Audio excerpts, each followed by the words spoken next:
Olá, meus amigos e minhas amigas, colegas aí do grupo de estudos, alunos queridos, seguidores, dando início a mais um vídeo para a gente falar de um assunto importante e que está causando aí um monte de dúvida. Estou vendo um monte de gente perguntando aí, poxa, mas o que vai acontecer com a norma regulamentadora número 1 da portaria 3.214? Vamos explicar para vocês um pouquinho do que está acontecendo e até para que vocês possam entender o contexto dessas alterações. Ao meu ver, não é nada de novo, a não ser a forma de gestão de tudo isso. Mas para a gente começar a falar sobre esse assunto, deixa eu falar um pouquinho sobre as normas regulamentadoras e a gente vai falar um pouquinho do que era, o que mudou e o que vai mudar para que a gente consiga colocar todos dentro de um contexto. Bom, Portaria 3.214 de 78 aprova as normas regulamentadoras e, por força lá do artigo 200 da CLT, ele derroga ao Ministério do Trabalho a competência para elaborar, para criar as normas regulamentadoras que estão relacionadas à saúde e medicina do trabalho, à saúde do trabalhador, perfeito? Então nós tínhamos lá, em 1978, era um número infinitamente menor de normas e isso veio evoluindo ao longo do tempo. E nos últimos tempos nós tínhamos o quê? Norma regulamentadora número 1, que eram regras gerais. Nós tínhamos, eu vou dar destaque para algumas normas, porque senão nós teríamos que falar de várias normas aqui e esse não é o objetivo. Mas, via de regra, o que nós tínhamos? NR1, falando de disposições gerais. A NR9 era o antigo PPRA, Programa de Prevenção de Riscos Ambientais.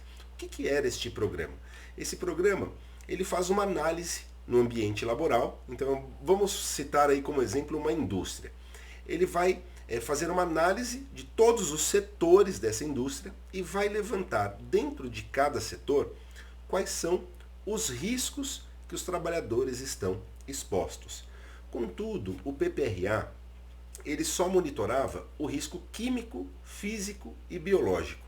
Era muito comum até empresas colocarem medição de iluminamento, né? Nome técnico iluminamento, medição de iluminamento, né? O lux. Só que a questão de iluminação, ela deixou de ser insalubre lá no início da década de 90. Então, só fazia aquilo por uma questão voltada à ergonomia, mas que não havia a obrigatoriedade. Por quê? Porque o PPRA só tratava de riscos químicos, físicos e biológicos. Naturalmente que a gente tem como referência os riscos químicos, físicos e biológicos, a NR15, que trata dos agentes insalubres. Então, alguns agentes existe limite de tolerância, então se faz uma análise quantitativa, ou seja, eu quantifico aquilo que está no ambiente de trabalho, e ao passo que nós temos outros riscos, que é uma avaliação meramente qualificativa. Ele apenas qualifica, não deixa de ter um quê, né, de quantificação, mas não há um limite de tolerância estabelecido por norma. Perfeito? Feito este levantamento, dentro de uma indústria, dentro de um hospital, seja dentro do estabelecimento do empregador, eu divido isso por setor e é o que nós chamamos de grupo homogêneo de exposição. Ou seja, vamos pegar aí uma indústria. Nós temos um setor de manutenção. Então lá no setor de manutenção nós temos ruído, nós temos fumos metálicos, nós temos contato com alguns agentes químicos.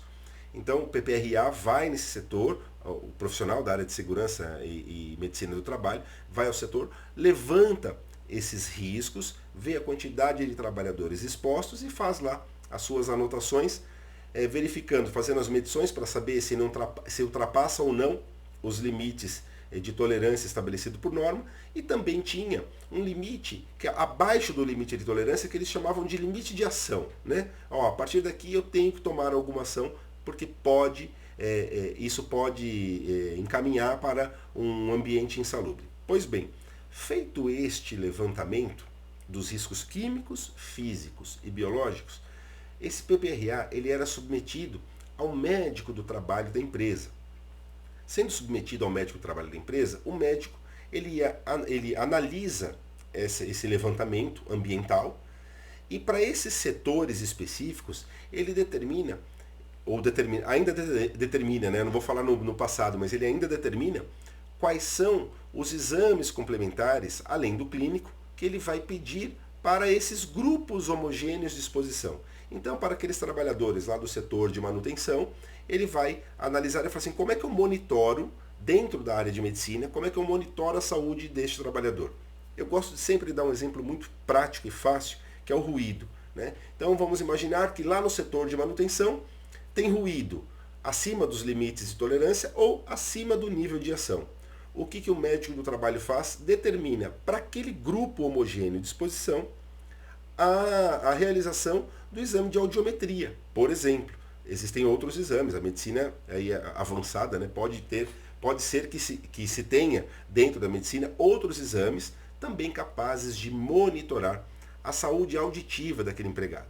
Vamos imaginar que ele está lá exposto a poeiras, a fumos metálicos, então nós vamos ter exames específicos para monitorar a saúde respiratória deste empregado. Então era com base no levantamento do PPRA que o médico do trabalho faz essas análises para saber, para monitorar a saúde do empregador. E não só isso, até aqueles exames admissionais, porque às vezes eu vou admitir um trabalhador para aquele setor, para aquele grupo homogêneo de exposição. Então você tem uma lista de exames para saber se este empregado está apto a exercer aquela função, se ele já não está sendo admitido, por exemplo, com uma perda auditiva, isso era muito comum, né? No momento da admissão, já verificar que o empregado tinha já um rebaixamento auditivo, isso daí era anotado no próprio exame dele. Então, quer dizer, agora eu monitoro a saúde para saber se essa perda não vai se acentuar em razão de exposição ao ruído que ele era submetido naquele determinado setor. Então, funcionou por anos desta forma. Pois bem, em janeiro de 2022, nós tivemos uma grande alteração na norma regulamentadora número 1. Ela deixa de ser disposições gerais e passa a ser uma norma que institui o gerenciamento de risco ocupacional. E dentro do gerenciamento de risco ocupacional se institui o programa, o PGR, Programa de Gestão de Risco. Ou seja, fazendo o programa de gestão de risco, deixou de existir a figura do PPRA, do Programa de Prevenção de Riscos Ambientais, e ele passa agora a ser, dentro do gerenciamento de risco, o PGR. Ou seja, dentro do PGR se faz ainda um inventário de riscos. Este levantamento de riscos que o PPRA até então fazia, passa a compor agora o PGR através do quê? De um inventário de risco e agora com critérios mais claros, né? Sendo que eu faço o levantamento, eu dou peso, eu classifico esses riscos, né, de acordo com a sua intensidade, de acordo com uma série de técnicas para avaliar se é um risco leve, se é um risco moderado, se é um risco alto, se é um risco grave. Então você passa a ter uma forma melhor de gerir esses riscos. E também trouxe para dentro do PGR a avaliação de riscos de acidente no geral e trouxe também a avaliação ergonômica, que antes era só prevista lá na NR17. Ou seja, a partir de janeiro de 2022, entra em vigor a nova NR1, trazendo o GRO, Gerenciamento de Risco Ocupacional, e o PGR, Programa de Gerenciamento de Risco, e dentro do Programa de Gerenciamento de Risco, naturalmente, essa classificação. Por que isso é importante? Porque, veja só, o empregador é imputado ao empregador, ou seja, se torna obrigatório que o empregador gerencie os riscos ocupacionais. Então ele levanta esses riscos, dentro deste levantamento ele vai propor medidas que eliminem ou neutralizem esse tipo de risco, a fim de evitar um ambiente insalubre, que a gente pode tanto desaguar no pagamento do adicional de insalubridade, como também desaguar no adoecimento desses trabalhadores. Então você tem que ter lá as medidas preventivas. Eu levanto o risco, né? Vejo qual é a condição, informo qual é o risco e quais são as medidas preventivas a serem adotadas para eliminar ou para neutralizar esse risco. E a partir então de 2022, passa a compor, dentro desse contexto de gestão de risco, os riscos de acidente e os riscos ergonômicos, e agora também com as suas classificações, e naturalmente que à medida que se levanta esses riscos, se faz um plano de ação. Esse plano de ação deve ser vivo, deve ser atualizado, ele deve ser de fato monitorado. Deve existir então o gerenciamento da saúde e segurança e medicina do trabalho. Perfeito? Essas foram as grandes alterações que aconteceram até meados de janeiro de 2022, que entra a vigência do novo texto da NR1 e passa então, deixa de existir a figura do PPRA. Mas um ponto importante para se destacar aqui é que, por se tratar de documentos ambientais, esses documentos devem ser guardados pelo empregador por no mínimo 20 anos. Então, não acha assim, não preciso mais saber o que é o PPRA. Não, precisa sim. Precisa por quê? Porque pode ser que você tenha que lidar com esses documentos quando você estiver tratando aí de assuntos que envolvam exposição a determinados agentes e coisa e tal. Isso até para efeito de aposentadoria, para os nossos colegas aí que também atuam na frente previdenciária, é muito importante que saiba que a empresa é obrigatoriedade da empresa manter esses documentos guardados aí pelo prazo mínimo de 20 anos. Perfeito? Bom, dentro da NR1 ainda, ela tem uma série de outras obrigatoriedades impostas ao empregador. A exemplo disso, ela trata também de treinamentos. E olha que interessante. Você tem os treinamentos que são obrigatórios por lei, e você pode ter treinamentos que são objetos até do plano de ação deste levantamento de risco. Então nós temos que analisar, por isso que eu falo de uma análise crítica, principalmente quando nós estamos diante de um processo que envolva doença ocupacional, acidente de trabalho, ou mesmo questões relacionadas à insalubridade, periculosidade, mais insalubridade do que a periculosidade, mas analisar o plano de ação, quais foram as medidas sugeridas e propostas pelo empregador, e dentro dessas propostas, se há um plano de treinamento e desenvolvimento dessas pessoas para que se assegure a sua integridade, a sua saúde.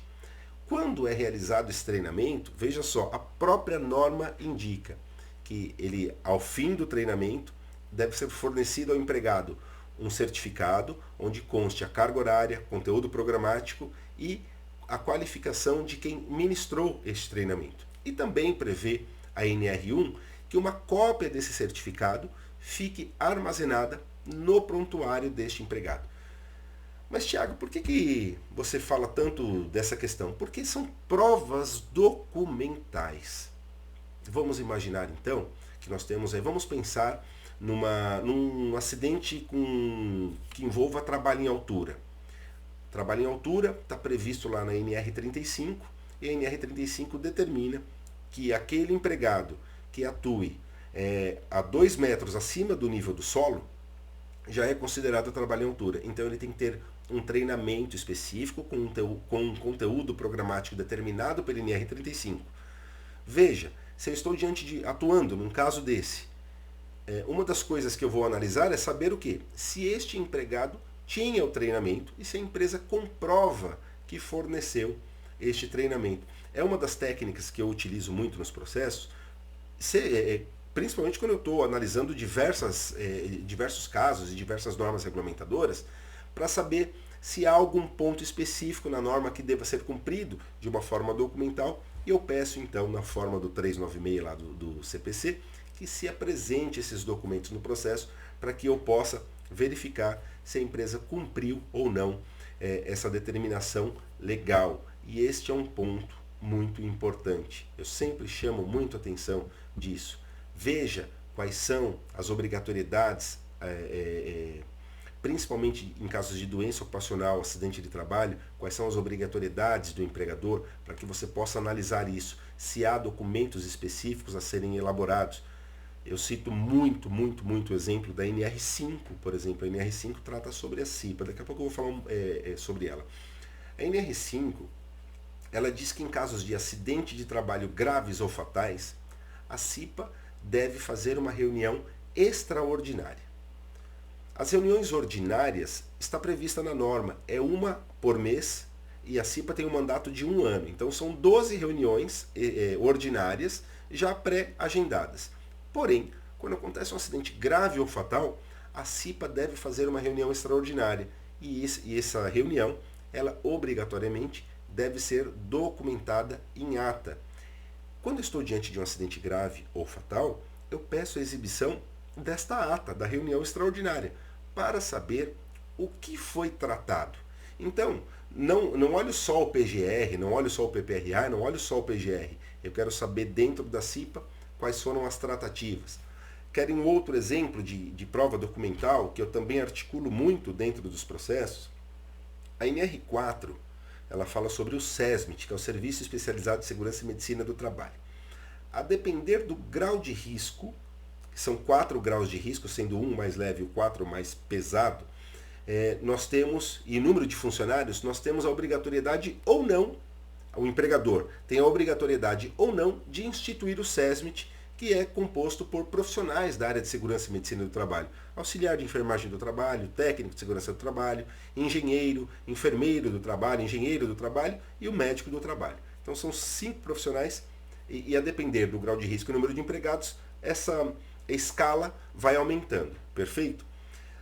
Quando a empresa não tem a obrigatoriedade, ela pode terceirizar. E aí que entram essas empresas de segurança e medicina do trabalho. E dentro da NR4, ela estipula que o SESMIT deve investigar o acidente de trabalho. E aí ela não indica qual é a técnica, mas ela diz, tem que investigar. Eu peço a investigação do SESMIT. Por quê? Porque está na norma. Então veja só, que eu estou fazendo o pedido de juntada de documentos fundamentando isso na norma. Eu falo isso, sabe por quê? Eu estava lendo um livro famoso, o Código de Processo Civil comentado pelo nosso grande doutrinador, já vejo o nome dele aqui, e já passo para vocês, é o professor Manuel Antônio Teixeira Filho, e a obra é Comentários ao Novo Código de Processo Civil sob a perspectiva do processo do trabalho.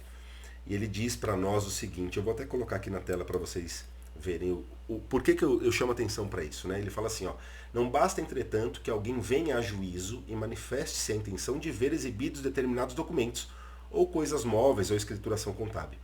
É imprescindível, acima de tudo, que a pretensão do requerente esteja fundada em um interesse jurídico na exibição. Né?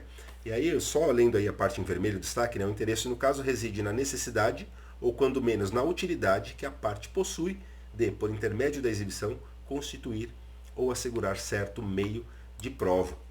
À medida que você faz a ligação disso, da obrigatoriedade, e linka isso com aquilo que você está buscando dentro do processo, você já fundamentou a forma pela qual você está buscando a exibição desses documentos, e aí sim, sob pena de serem aplicadas as regras do artigo 400 do CPC, ou seja, aquilo que eu narro se torna verdade porque a parte contrária, de uma forma injustificada, não apresenta essa documentação da qual estou informando a necessidade da sua apresentação. Então veja como é importante a gente estudar a norma regulamentadora, principalmente aí para quem atua com acidentes, doenças ocupacionais e mesmo quando você tem muitas demandas relacionadas a adicionais de insalubridade e periculosidade. Analisar esses documentos de uma forma minuciosa é muito interessante. E aí eu volto para a NR1. Por quê? Porque a gestão faz toda a diferença. Então, o que pode acontecer, e o que eu vejo muito isso acontecer, esses documentos de gestão, seja o PPRA ou o Programa de Gerenciamento de Risco, PGR, documentos que a gente chama no linguajar de chão de fábrica, documentos para inglês ver. Porque muitas empresas, elas formam este documento, criam lá os seus planos de ação, apenas para apresentar para uma fiscalização. E quando você analisa pormenorizadamente esses documentos, você vê que ele é um documento morto, ele não é um documento vivo, é um plano de ação que não é atualizado, são questões que a empresa de fato não faz a gestão. Então, a norma ela vem andando para que esse documento seja vivo. E qual é a importância disso? A importância, e eu me uso também das palavras do professor Sebastião Geraldo de Oliveira, no seu livro que ele fala sobre indenizações em decorrências de acidente e doença ocupacional, que ele diz o seguinte: o primeiro passo para a gente arguir uma eventual culpa exclusiva da vítima, num caso de doença ocupacional e acidente de trabalho, é demonstrar o cumprimento de todas as normas regulamentadoras. Se eu não demonstrar que eu cumpri tudo, pelo menos eu já vou partir da culpa concorrente. É um ponto interessante, é uma forma interessante de se analisar isso, né? Pois bem, viemos caminhando até aqui. A minha vontade de falar de várias normas regulamentadoras é grande, mas vamos nos ater então ao ponto específico, que é uma alteração agora também interessante, que vem a partir do dia 25 de maio de 2025, que é a inserção dentro do GRO, Gerenciamento de Risco Ocupacional, através do PGR, que é a inserção do monitoramento dos riscos psicossociais. Pessoal, risco psicossocial, nós não temos uma definição na legislação, nós temos uma norma dessas relacionadas à qualidade e a sistemas de gestão, que trata sobre isso, mas uma legislação específica não. Mas não é nada daquilo que nós, no dia a dia do direito do trabalho, não nos deparemos. A exemplo disso, vamos falar de assédio moral. Nós tivemos recentemente uma alteração da NR5 que trata sobre a CIPA, eu comentei dela agora há pouco, porque a CIPA deixa de ser só Comissão Interna de Prevenção de Acidente para ser uma Comissão Interna de Prevenção de Acidente e Assédio. E dentro da própria NR5 já havia a obrigatoriedade da criação de canais de denúncias anônimas para combater toda e qualquer forma de assédio, seja sexual, seja moral. Então você tinha que ter este canal. Basicamente ter este canal. Agora, à medida em que o assédio é um risco psicossocial e passa a ter a obrigatoriedade de gestão, de monitoramento dentro de um programa de gerenciamento de risco, o PGR, ele ganha corpo. Da mesma forma, quando a gente vai falar, por exemplo, sobre síndrome de burnout, síndrome do esgotamento, empregados que têm jornadas excessivas, que têm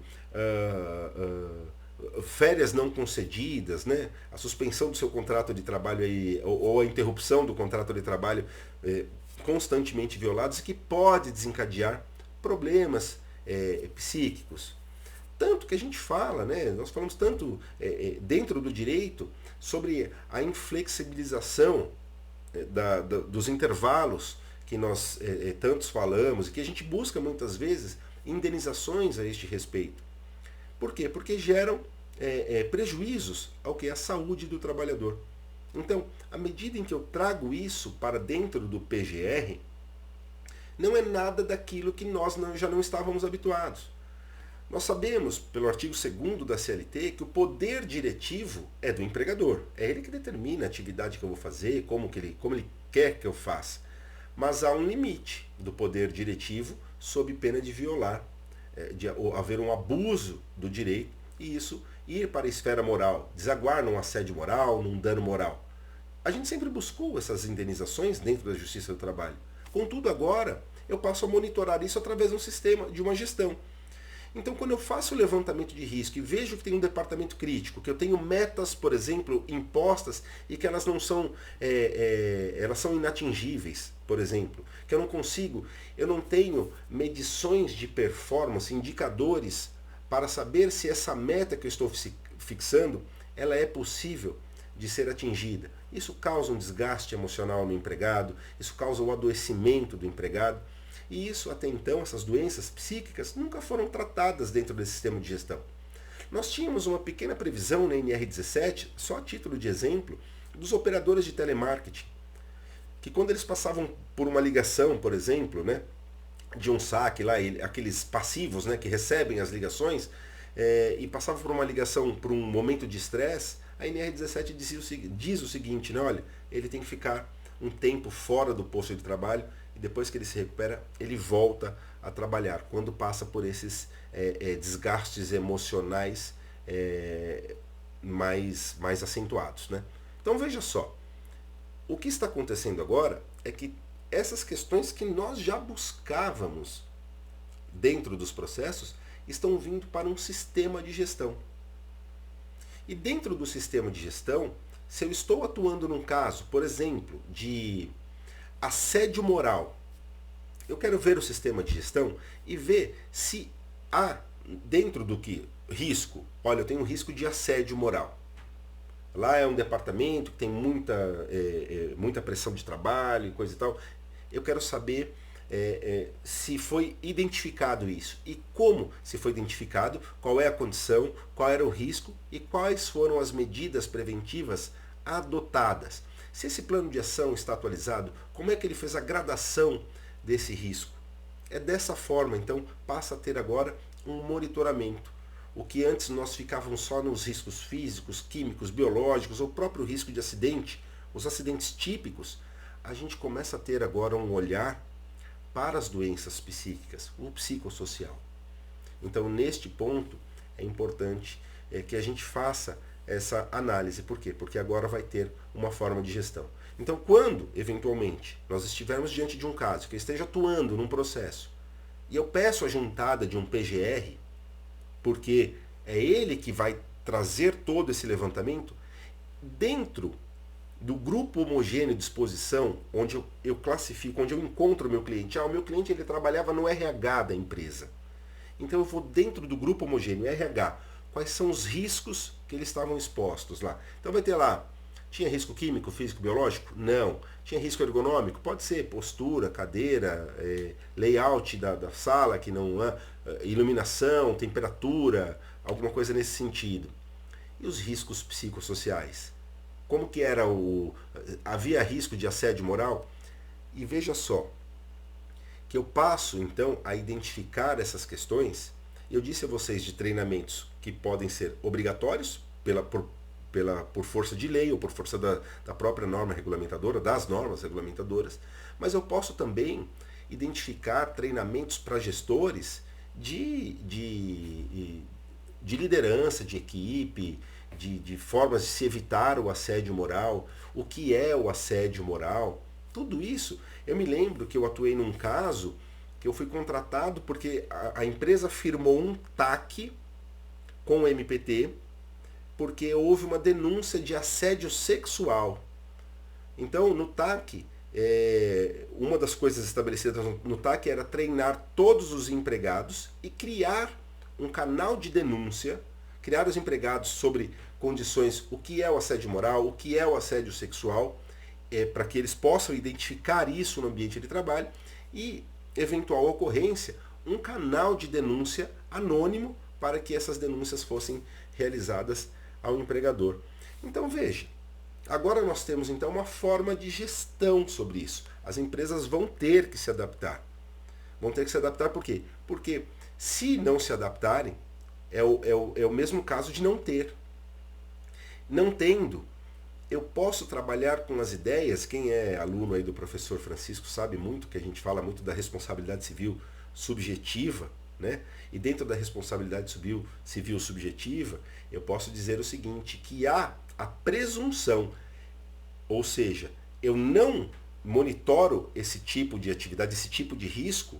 À medida em que eu não monitoro, eu presumo que eventual doença ocupacional oriunda de um risco psicossocial tenha sido provocada pelo empregador. Então é dessa forma que as empresas vão ter que se adaptar, passar a gerenciar os riscos psicossociais, dando a gradação a eles, propondo medidas que eliminem esses riscos psicossociais, seja lá os seus controles de jornadas excessivas, não permitir que isso aconteça através de ferramentas de gestão, seja treinando os líderes, os gestores, os próprios empregados para identificarem essas situações, sob pena, eventualmente, de, numa ação judicial, haver o quê? A presunção de culpa por uma doença desencadeada em razão de não monitorar como a norma vai determinar a partir do dia 25 de maio de 2025. Eu espero ter contribuído com vocês nessa meia hora que a gente passou juntos aqui. Espero que a gente tenha outras oportunidades de falar um pouco mais sobre essas questões relacionadas à saúde e segurança do trabalho. É um tema que eu sou apaixonado. E muito obrigado por vocês ficarem até aqui agora no vídeo. Um grande abraço a todos, boa sorte e sucesso. Até mais.